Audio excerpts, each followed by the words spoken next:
This is the Wealthy Wednesday radio show with your host, Luci McMonagle, a money manifestor, coach, and public speaker who's on a mission to helping you create more wealth in your life and business. This show will inspire and empower you with various topics and has expert guests. Let's welcome your host, Luci McMonagle. Welcome to the Wealthy Wednesday radio show. This is your host, Luci McMonagle, and I am so excited you're listening today. Welcome to the Wealthy Wednesday radio show. We would love it if you would like our Facebook page at facebook.com/Wealthy Wednesday Radio. The Wealthy Wednesday radio show is for holistic entrepreneurs, solopreneurs, fempreneurs, and small business owners interested in increasing their knowledge, education, skills, and abilities that will help them increase their health, wealth, and happiness. It's our goal to inspire and empower you with our phenomenal guests and education. Today we have an incredible guest, and I am so honored that she has taken her time out of her busy schedule to be with us today. We have Karla Akins, and she is an award-winning, prolific writer of books, short stories, plays, poems, songs, and countless nonfiction articles. Her biography for middle grades, Jacqueline Carter, went #1 in its category on Amazon. Besides writing interaction historical biographies for middle grades, she also writes fiction for the Christian market. Her first novel, The Pastor's Wife Wears Biker Boots, was released in 2013. Her short stories have been published in Splickety Magazineeditions. She is amazing. And let me tell you, she is also a pastor's wife, a mother of 5, and a grandmother of 7 beautiful little girls. She lives in Indiana with her pastor husband, twin teenage sons with autism, and her mother-in-law that has Alzheimer's, 3 dogs, and 2 cats. Let us give her a warm welcome to the Wealthy Wednesday radio show. Welcome, Karla. Hi, Lucy. That was a lovely introduction. Thank you so much. Oh, I'm so honored you're on the Wealthy Wednesday radio show. Thank you. I'm excited to be here. So I have some really interesting questions. A lot of our audiences, they might not be writing novels. Well, some of them are, but some of them are they just love to write, or they like writing articles, or they like writing, for their audience because they're entrepreneurs. Sure. Right. And, how did you start writing? Well, I've been writing from the moment I held a pencil in my hand. I have loved to write stories. The first things I wrote was in grade school. I wrote an essay on why I love America, and that was my first foray into finding out that I had the gift to write. And I won some essay contests. But on my own, my 5th grade teacher, I was a little bit of a hyperactive child in that I was easily bored in school. And my 5th grade teacher discovered that I wrote poems. And, I didn't just write a poem now and then. I was constantly writing poems. And she got me focused on that and allowed me, when I get my other work finished, I was allowed to then work on my poems and design little book covers for them and put them in collections. So, and she's the one also that had me write essays and enter them into contests. I also would enter contests on the radio for Father's Day. One Father's Day, I won my father a necktie by writing a poem for him, and I entered it into a radio show contest. They used to have those things for children.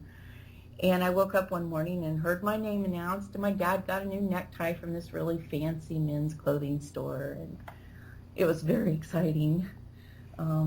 It was back in the dark ages, when the dinosaurs roamed the earth, and a free necktie was a really cool thing to get.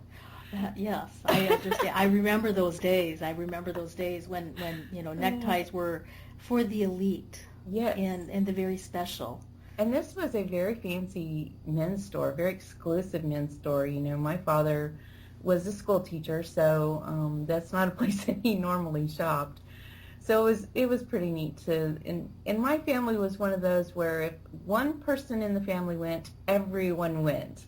So I had little brothers and sisters. There were 4 of us kids, and all 6 of us went. Mom, Dad, and the 4 kids went to the. I wish I could remember the name of the store, but it was in Wichita, Kansas, and got that necktie. And I remember, most contests are driven and given so that someone will buy something else once you get in the store. Mm-hmm. And I remember the salesman trying to sell my dad other things, and my dad just, say, no, I came to get the necktie, and that's all we're here for. So that was a fun experience, and that was the first inkling that I had that I could write. And then as I grew older, I remember summers at my grandmother's house. She lived on a farm, and there was this tree over a creek, and this was in Arkansas City, Kansas. And I would climb up in that tree with my journal, and I would write for hours. And I just thought I was the coolest thing also when I got older, and I would take a TV tray. Do you remember TV trays? I don't know if Yes. they still have those. Yes. And this is one of those aluminum TV trays, and I'd take my mother's electric Smith Corona typewriter and put it on one of those TV trays and set myself up a little office, and I would type for hours on stories. And my senior year in high school, I wrote a 3-act musical, and we were able to take it as a drama class to New York City to perform for a national theater organization conference. So that was a big deal. And so that's basically how I got my start. And then I got married and had children, and unfortunately I thought that being a mother was the thing I had to focus on only, and that I couldn't really have any other interests. And I think I was afraid that if I did, I would neglect my children, which now looking back I realize wasn't true. But I put my writing on hold for a little bit. I did a little bit of writing for magazines and newsletters and things, but I didn't really get really serious about writing until after my middle son graduated from high school. And that's when I started writing biographies for the homeschool market. And one of the companies liked my writing and asked me to write a book for Canada, and my O Canada book was my first full-length book. It's a collection of biographies of people in Canada. And then my first full-length novel was released in 2013, and here I am today. Fabulous, fabulous. So you were so fortunate that, your 5th grade teacher was able to really encourage you to write your poems and to keep that inspiration going. And, a lot of people, when they're writing like that and they're a little hyperactive in school, they don't find out what would calm them down. Right. They try to promote other means, which may or may not be beneficial. Well, I think it's better now. I think educators are much more enlightened now than they were back then. Back then you were just pigeonholed and labeled as a troublemaker kid. Fortunately, I was very fortunate that I had a little older teacher. I know she had a son who had been hurt in an accident so severely that he had to be put in a nursing home. And I think that made her a little more compassionate about differences in the classroom. She was wonderful. I mean, she never had a harsh word to say to me. And up to that point, I had been treated rather harshly by teachers. I spent most of my younger grade school years in the hallway because I wanted to teach the class and do everything except what I was supposed to be doing. And it wasn't that the sad thing was I didn't know I was being naughty. I just thought I was being helpful. And, but yeah, and that's one of the, that's another passion that I have is being, I'm getting a degree in special education right now. And special education, special learners are a huge passion of mine. So yes, you are absolutely right. I was very blessed to have Mrs. Strecker, who has now gone on home to be with the Lord, but I was very, very blessed to have her as a teacher. She was my favorite teacher. Fabulous. So one of the questions that I'm curious about is, because you were so fortunate with this teacher, and you've known from previous teachers that a lot of times when you're a female and you would like to really help other people and really educate other people and moving forward in that aspect, how would somebody transition those leadership qualities into their penmanship? Oh, well, I mean, how did you do it? Completely believe in yourself. I mean, writing isn't for sissies. And I'm completely convinced that it's not the most talented people who succeed, but those who don't quit.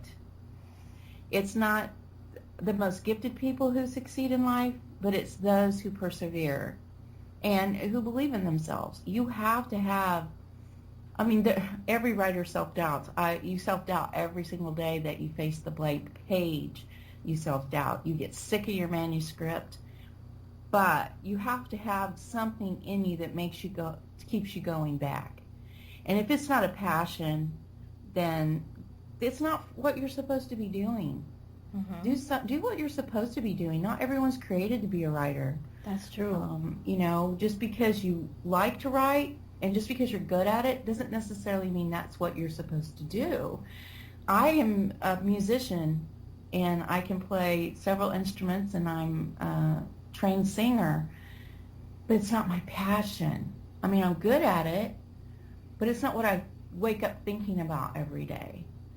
I enjoy it, and it's fun when I'm doing it. I have a good time, but it's not my main passion. My passion is writing, and it always has been. It took me a long time to realize that, though. If you're a gifted person, and I'm not saying it to boast or anything, if you do tend to be on the side of where you have a lot of different talents, it's really hard to narrow down and figure out what is my focus supposed to be, because otherwise you're going after all these other shiny things, and there are so many shiny things out there nowadays. Oh, yes, absolutely. I mean, there's so many things to get distracted about. But you got to figure out, and the way I do it, of course, is I have a relationship with God, and I ask Him, what did you put me here for? Show me what it is I'm supposed to be focusing on. And most generally, God does not put a dream in your heart if that's not what you're supposed to be doing. I mean, dreams are there for a reason. And mm-hmm. I'm also a big believer in that. Dreams are not all about you. If your dream is to write, that's because there's someone out there who needs to hear what you have to say. And if you don't pursue that passion, then you're letting other people down. So I guess that's where I come from. I rest in the fact that this is something I love to do, and I'm so blessed that I get to do it. Mm-hmm. And that gives me a strength. I completely understand the strength, and a lot of times I really, really, had to search my heart, because I do have I'm multi-passionate too. Right. And it's like, well, I'm really good at writing, and I'm really good at doing poems, but I'm really good at teaching. And when I see somebody that I'm helping, that I'm coaching, and they have a major breakthrough, and all of a sudden, like, the light bulb goes on, mm-hmm. and their passion turns on, and they're on fire. So right. that's what gets me really, really excited. So, like you, I'm good at a lot of other things, but it was kind of like a trial and error to figure out what lit me on fire, right. from the inside out. And I do completely believe that you wouldn't have that desire in your heart if you right. were meant to do it. And it's not about us. Well, and sometimes your different passions, they help your other passions. Like, I think my training in music has helped me hear syntax. Not that my first novel's syntax is pretty simple. I mean, it's a contemporary novel, okay? But the thing I'm working on right now, I'm working on a totally different genre right now. It's a historical romance, and it's more on the historical end than the romance. And but to hear the syntax of what makes a beautiful sentence, or what makes a beautiful ending, or a twist, or a turn, and if you're a musician, you can kind of hear that, and there's a meter to it, I guess is what I'm trying to say. There's a meter to even poetry, you know, and I did get my start in poetry. And I'm not the best writer out there, but I just keep writing. And that's the thing. If you're a writer, you just need to keep writing. You can't be a writer if you don't write. And writers write. And just because, you're not a writer just because you have something published either. And that's one thing I'm very passionate about. Writers write, okay? Whether you're published or not, it really is irrelevant.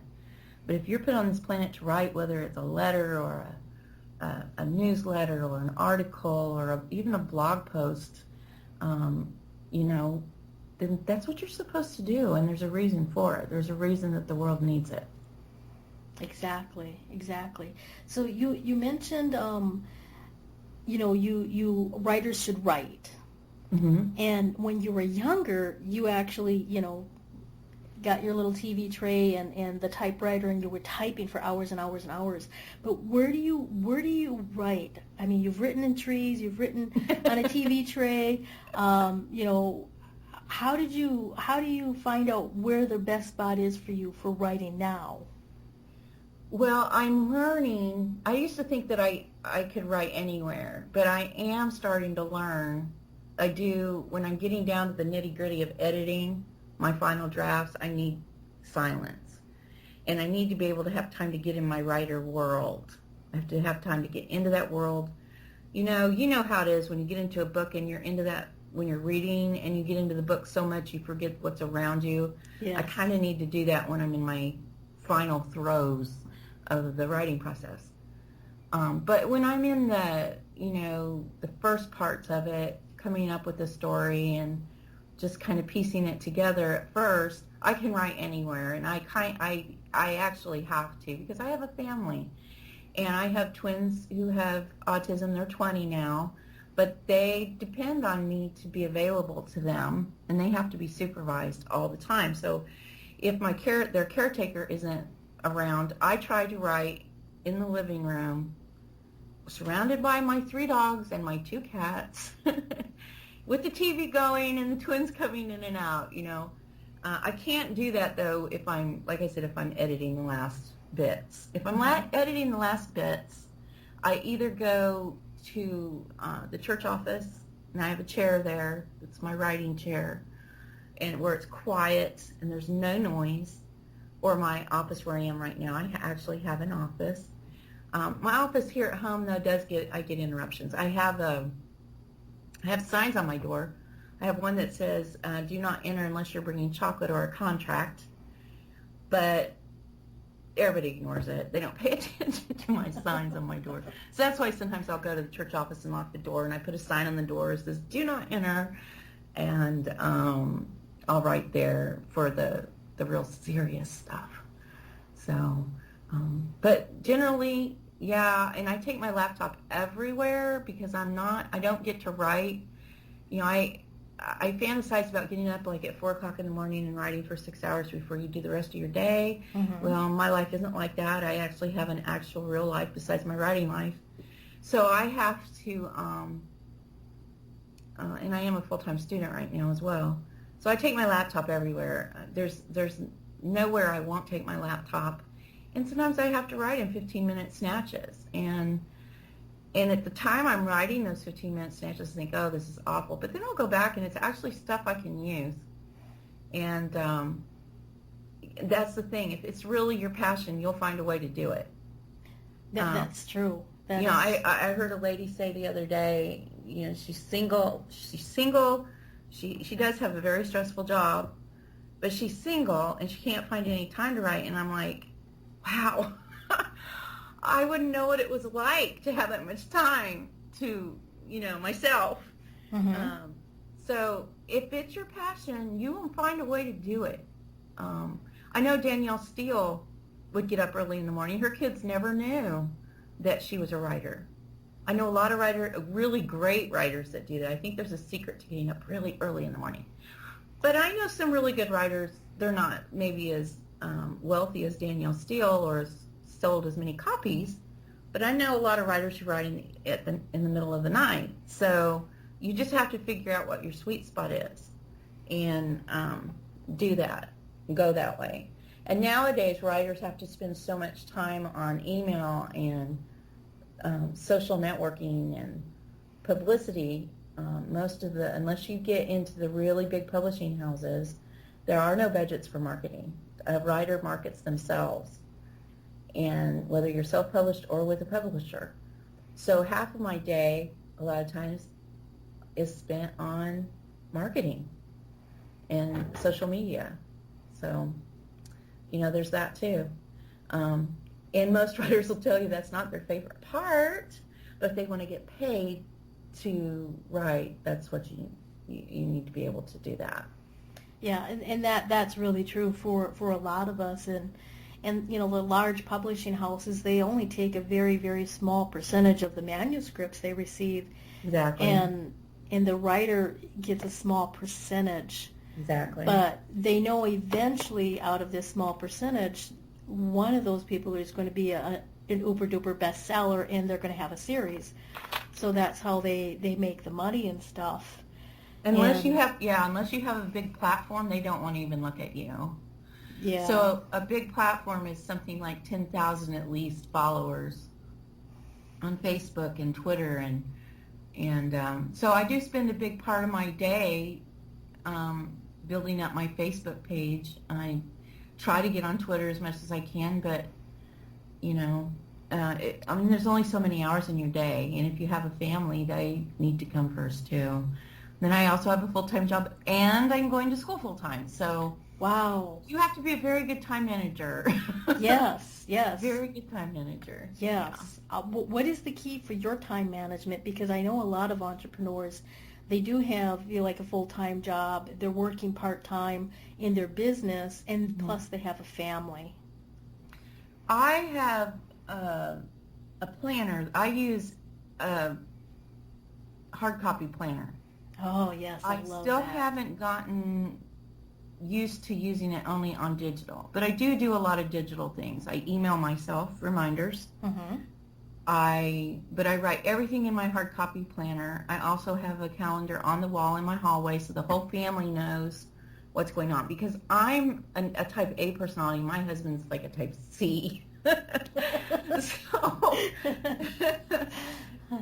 I have to tell him, and he's a little bit distracted himself, so I have to let him know my schedule so that, and I couldn't do it without his help. I could not do what I do without his help.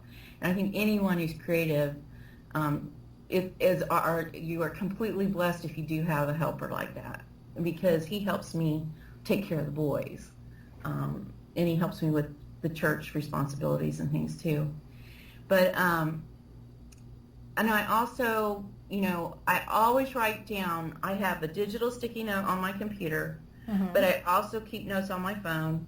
I always have a priority list every day of things that must get done every day. And I try to think of the 6 most important things I need to get done the next day, and I write them down the night before. But I also have like this funnel system in my planner that the top things are listed, then any appointments are listed down below that. And I just keep my focus on those top priorities, and I don't get them all done every day. There's no way. But I make progress, and it's like eating an elephant, one bite at a time. And it's the same with writing a novel. Some days I think, I don't even want to pull that up. I'm too tired. I can't think of it. But if I just write every day on it, pretty soon it's a novel. That's true. And with the laptops, that we can take anywhere. It's far easier to take that than it is to take a typewriter. Right. You know, Agatha Christie only wrote in snatches of time, and she did okay. Mm-hmm. She was a nurse, and she would write on her breaks in the typewriter days. Wow. So yeah, I'm just imagine, you know. So she really inspires me a lot as far as, you know, being able to write part time. I don't know. I have had opportunities where I've taken like a week and gone to a hotel and written. Mm-hmm. It's hard to spend the whole day writing. It is really hard to do that. Yes. So and in some ways it's a blessing that you only have snatches of time. Mm-hmm. That's true. And you know what? I have it's called InkPad on my cell phone. I've heard of that. Yeah. And I because I have Google Voice, Right. I open up my InkPad and I push the button and I can talk into my phone. It'll talk to text. So Right. that's how I write a lot of my inspirational stuff. Because I'll be stuck at a parking light, or I'll be stuck in traffic, or you know I'll just come out of the grocery store someplace, and you know I'll see something or I hear something, and it just pops my creativity, and it's just like I have to write it down. So I always have notepads with me, and my cell phone has been a blessing because I get more of it written out. I know. I just think the cell phones are so awesome. I email myself, I call myself and leave messages, and I have the notepad thing too, but I just think we have it so easy now compared to, in some ways we have it so much easier than those who went before us, but in some ways we have it a lot harder because there are a lot more voices. That's true. A lot more voices, a lot more distractions, Mm-hmm. and plus we have all of the social media that we have to learn and figure out how to use it and how to build your following, and it can be overwhelming when you first start to get your message out. So you've written several different books, and can you describe one of your books and explain how you got the idea for writing the book? Well, my most recent novel, The Pastor's Wife Wears Biker Boots. I am a pastor's wife who wears biker boots. Oh, fabulous. So that was a pretty easy thing to come up with. But I wanted to write something about the Christian lifestyle that was accessible and that wasn't preachy, but that just shared the love and unconditional love that Christians are supposed to have for other people and for people who are different. And the story's about a pastor's wife, and she has a son who's autistic, and her and her girlfriends decide to take a road trip on their motorcycles, and it just has all the typical small town, small church politics, you know, in a funny way. It's kind of a humorous novel, as you can probably gather from the title. But I think the main message, you know, I didn't really write it for a message. It was kind of cathartic to write it, but mainly, you know, we need to accept one another. We need to embrace each other. Just differences need to be tolerated, not just tolerated though, but, you know, love people, because Jesus gave us 2 commandments. The first one was love the Lord your God with all your heart, soul, and strength. And the second one was to love your neighbor as yourself. Now, if you follow those 2 commandments, you pretty much will fulfill all the 10 commandments. That's true. You know, so I just think there's a real need in this world for love. And I know that sounds really cliche and silly, but there's a lot of love in the book. there is such a great need for our differences to be celebrated, to be honored, and to be respected, because with the love, when you truly are able to love yourself, and you can truly love other people and love their differences, even if you don't agree with those differences, you're creating invisible acts of grace. Absolutely. And that of it in itself opens up the doors for passion. It opens the doors for wealth. It opens the doors for ending centuries worth of hate and war and bloodshed and things that have caused so much pain and suffering to so many. Right. So, that's another radio show altogether. Now, so you mentioned that in your book, the preacher's wife wears biker boots. You said that the lady has a son that has autism, and you mentioned that your son has autism. And now, is there other areas in the book that's based on your life or on your own life, or how did you interweave that with really bringing the message of really just accepting other people from where they're at? And I'm pretty sure if people get to know other people and their differences, they'd find out there's a lot more in common than what's different on the surface. Well, one of the things autism awareness is very near and dear to my heart, obviously. My twins are 20 now, but when we started, 20 years ago, there wasn't as much known about how to treat autism as there is now, Mm-hmm. and there wasn't as much awareness. And people are really ignorant. And I say that not in a derogatory way, but there's a great ignorance in some people towards people with disabilities. And I wanted to create more of an awareness of that. And the ironic thing in my book is that what happens is there's a contrast in my book between the so-called Christians in the book and the bikers who embrace the biker. She gets involved with some biker people, Mm-hmm. Some actual hardcore bikers, because they meet some bikers when they go down to ride the Tail of the Dragon down in North Carolina and Tennessee. And if you are a biker, you know what I'm talking about. That's kind of a rite of passage for bikers. I've ridden it. It's a bunch of curves and short amount of miles, and if you survive it, it's like a notch on your belt. But she goes down there, and she gets in trouble, and then one of her sons gets in trouble back at home, and the bikers show more compassion toward her family than the so-called Christian people do. It's the bikers who show up to court to support her son. It's the bikers who show up to the Special Olympics to cheer on her autistic son. So there's a contrast there that I wanted to show. Mm-hmm. I wasn't being critical of Christians, but I wanted to show that to pigeonhole people and say, well, this group of people acts this way, and this group of people acts this way is wrong. It's erroneous. It's what causes racism. It's what causes hate in the world. Expectations of people acting a certain way are sometimes so false.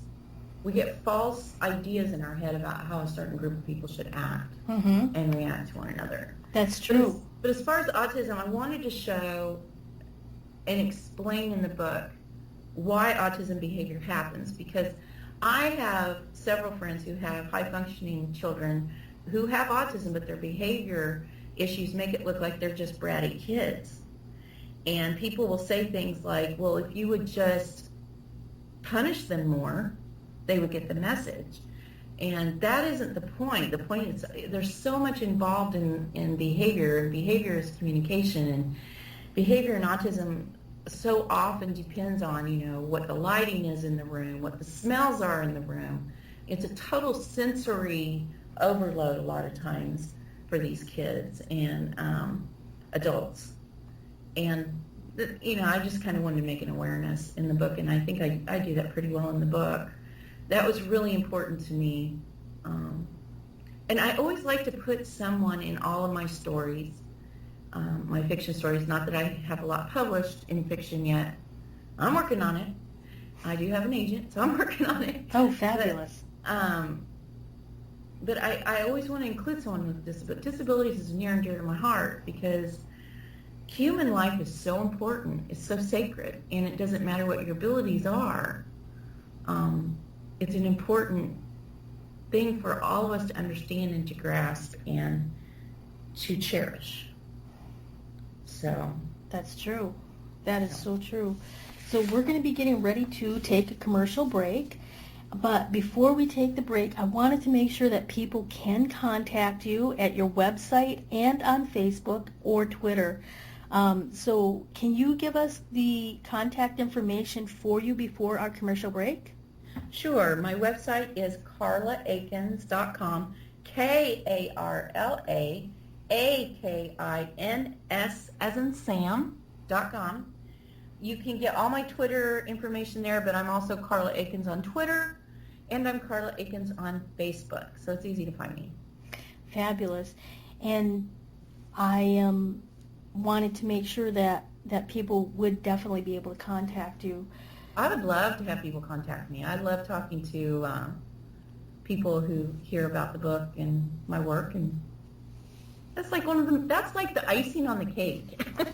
That's true. That's true. So please make sure you go to her website and check it out, and we will be back shortly after this commercial break.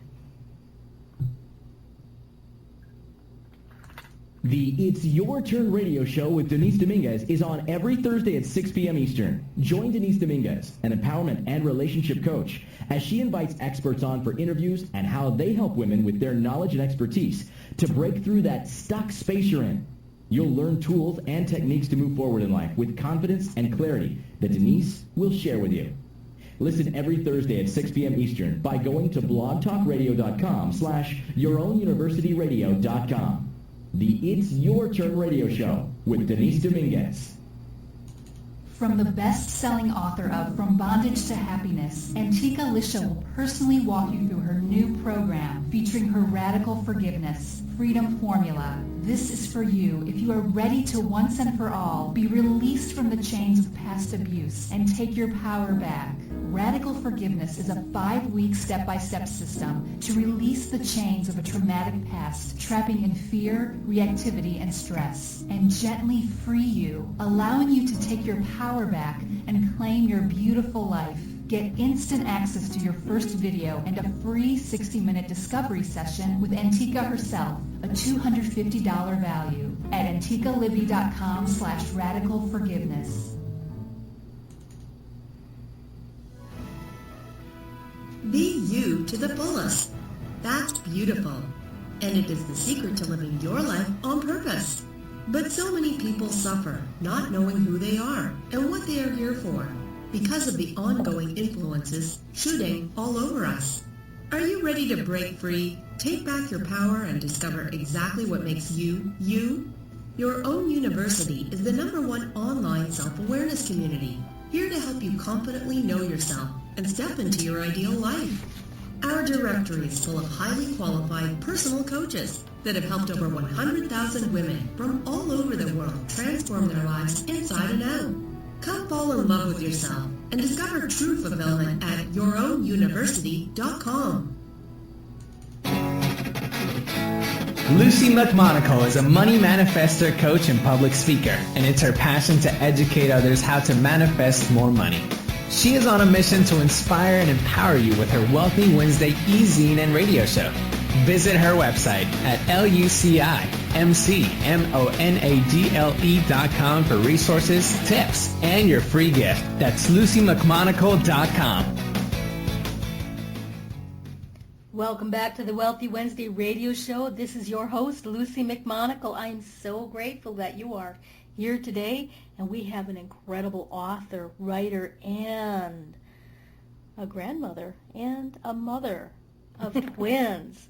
Karla, welcome back to the Wealthy Wednesday radio show. I am so excited about our show today, and really your passion to help people understand other people who are different, other people who have autisms or disabilities is just incredible. And your book really gets into, kind of a humorous way on how when you perceive on how how people, quote unquote, should act compared to on how people really act. And it has some really interesting twists and turns in it, and I'm so excited that you have gotten that published. And you also mentioned you are working with an agent and you're writing some more books.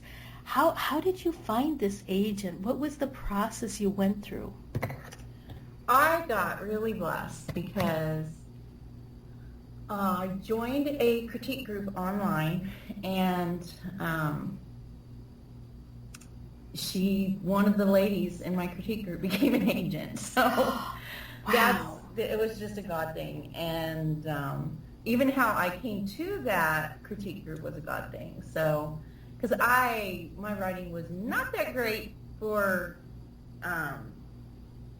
there's a difference between writing for your own pleasure and writing for saleable material. And it wasn't saleable or sellable. I don't even know if saleable is a word. I make up a lot of words. Yeah, me too. Too. So I had a lot to learn in the area of fiction. Now I can write nonfiction, till the cows come home. But in the area of modern fiction, I have a lot to learn, and I'm still learning. I mean, it's an art.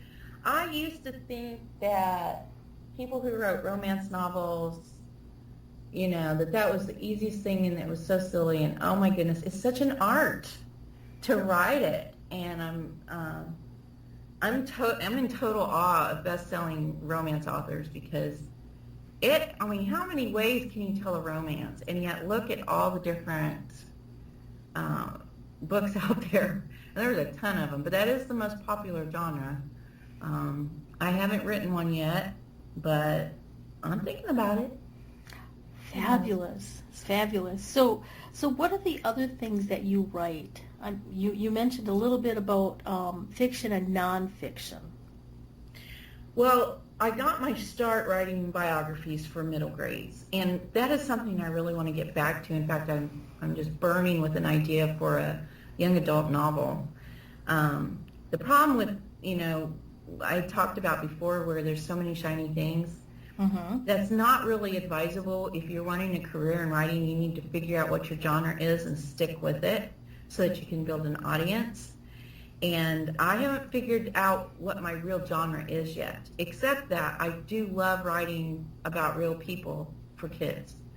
And my biographies are interactive.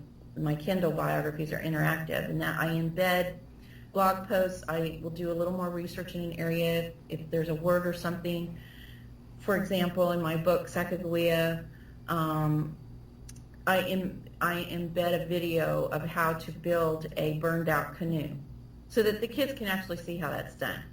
Wow. So when they're talking about that, so, because that's the teacher in me. And I love, to explain more. I want them to really understand it. I want them to really picture how things happen. What was your question? I'm sorry. Oh, you did answer my question. Okay. I was asking you, what are the other things that you write about? Okay. Yeah, I write biographies, and I'm writing right now. I've spent 2 years on this book because I have to write in snatches. It probably normally wouldn't take a person that long to write it, but I'm almost finished. I'm polishing up the last chapters. It's called River Moon Don't Cry, and it's about it's based at the time of the Trail of Tears. It's based on the Mississippi River. It's about a young Melungeon girl who ends up on a sex trafficking steamboat. Wow. And it's about her journey on this steamboat, because her father gambles her off to go down to New Orleans.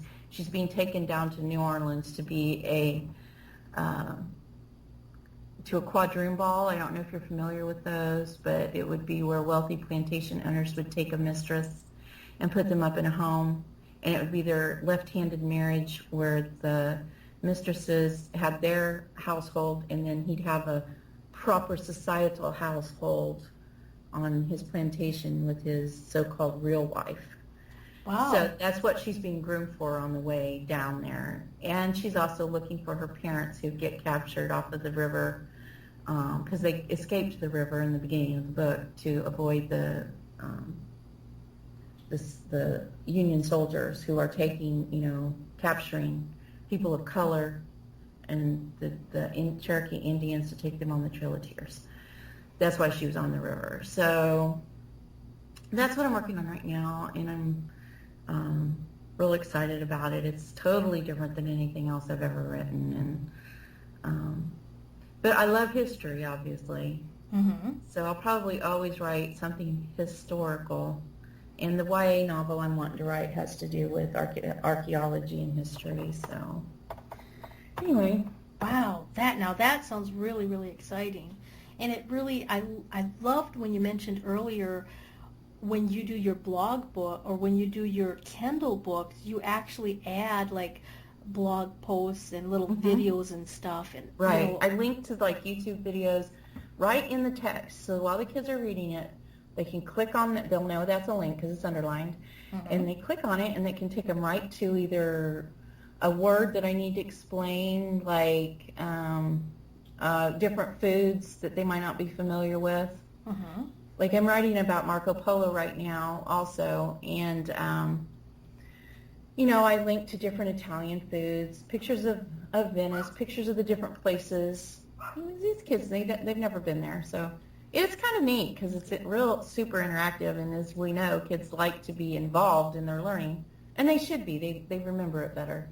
That's true. In it, so. That's true, and actually, having that capability with Kindle is amazing. I personally did not know that, but my future anything to anything. Yeah, great. Well, and you can do that with blog posts that you upload on Kindle under Kindle blogs. Yeah. And actually, I have a blog that's dedicated just to my books, and it's called thehistoryscroll.blogspot.com. And you can kind of get a taste for what I'm linking to for the kids.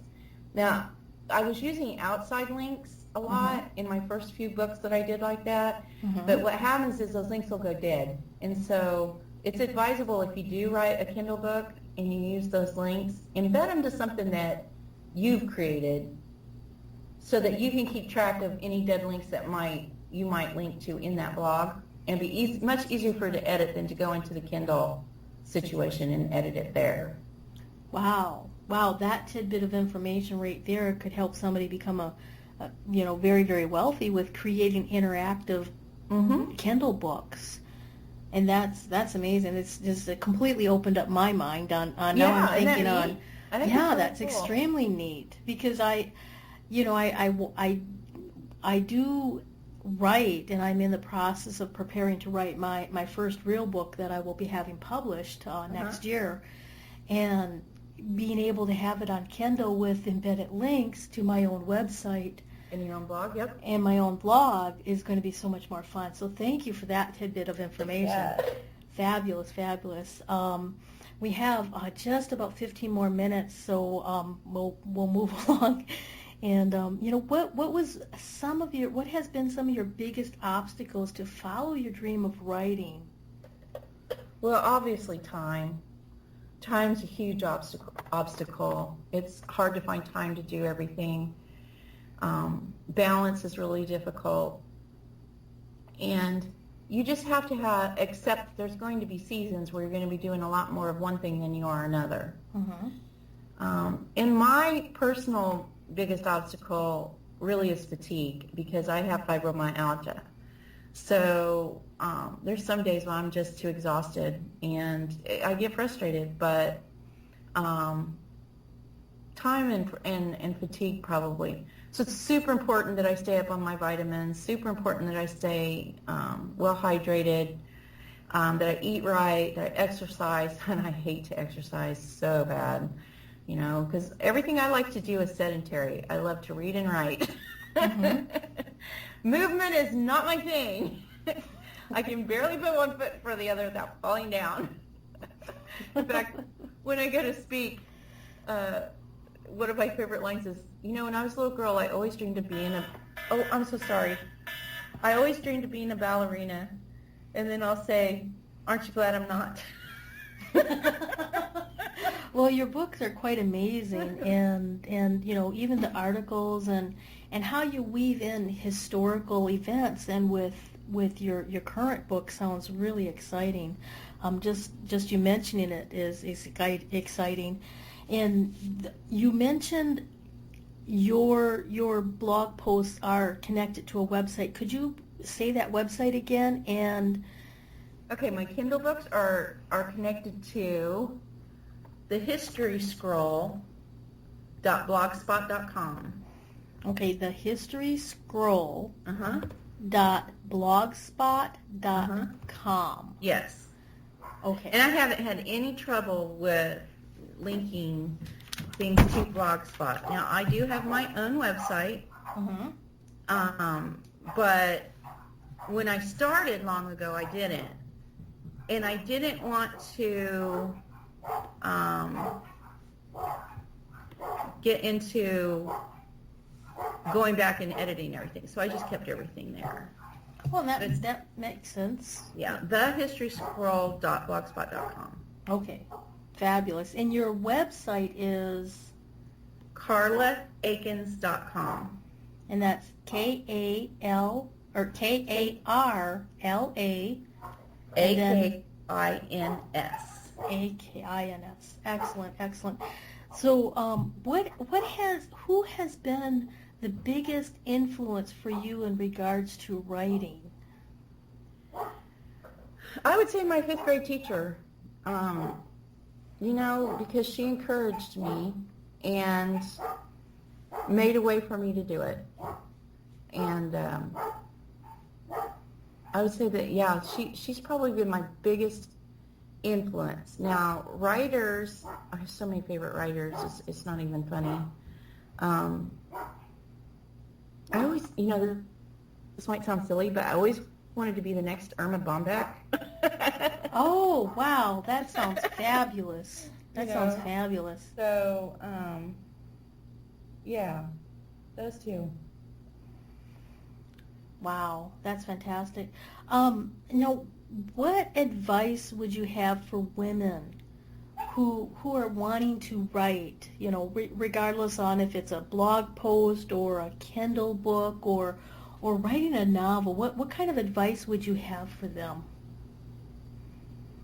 Just do it. Don't be afraid. Fear is the opposite of faith. And fear don't be afraid of failure. And I think that's one thing that has always been good for me, is I've never been afraid to fail.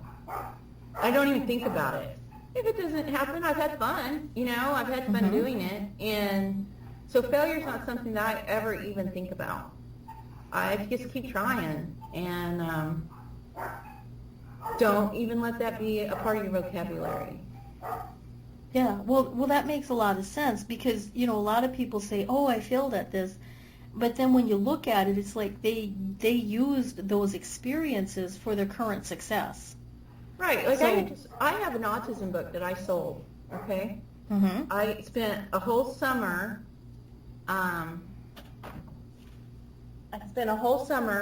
writing the thing. Didn't get to ride my motorcycle. And I got it in advance, and I sold it, and then the publishing company folded. Wow. And so now I'm shopping it around again. My agent's shopping it around again. And that happens. No sense of getting upset about it. I don't think of it as a failure, though, because I learned a lot writing that book. You will learn. See, that's why with writing, you just keep writing, because you learn every time you write. You get better at it. It's just like practicing the piano or anything else. You just get better at it. You're not going to get worse. You're going to get better.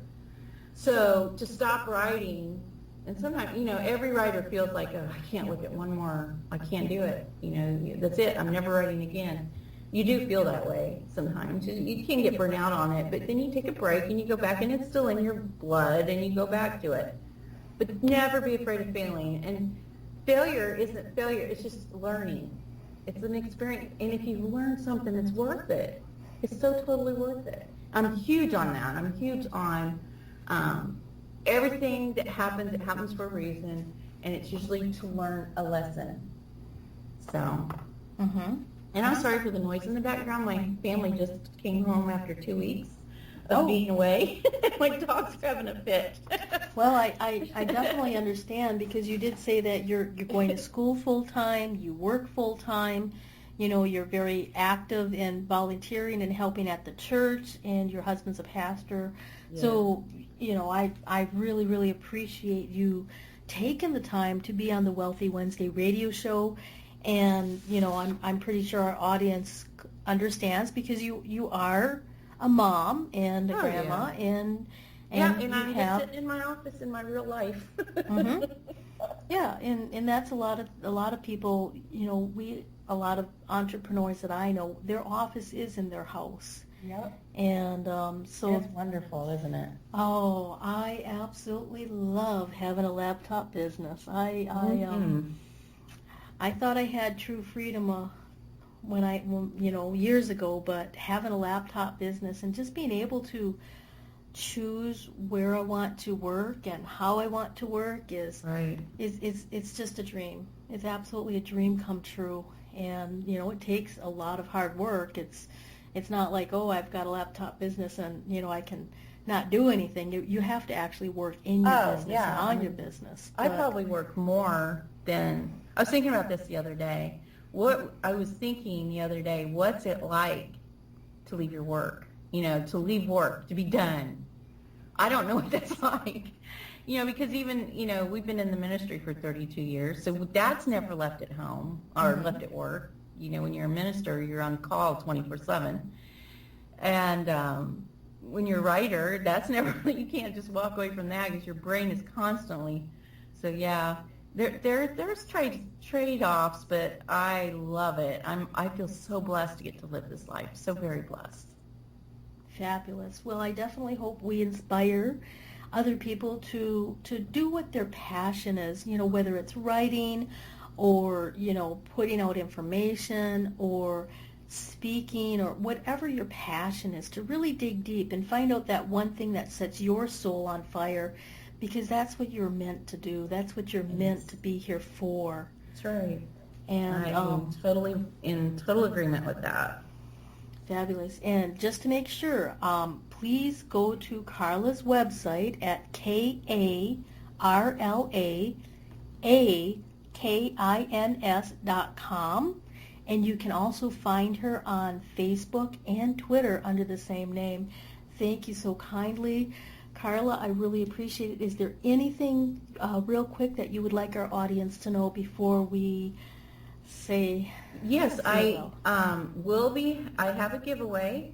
I'm going to be giving away an autographed copy of my book, The Pastor's Wife Wears Biker Boots, and a copy of Oh Canada if they want it, and some other goodies. I like putting little goodies in my packages that I give away, and that will be running on August 5th. So go to my website, and I will have that posted. Okay, and go to the contest page of my website. I think that's where I need you to go. Let me look real quick.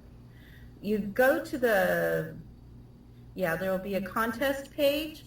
And if you can't find it on my website right away, just go to my Facebook page. You'll find it there too.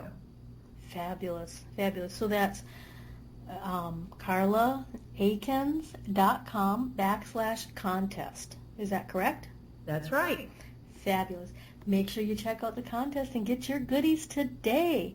Many blessings, everyone. Until next week.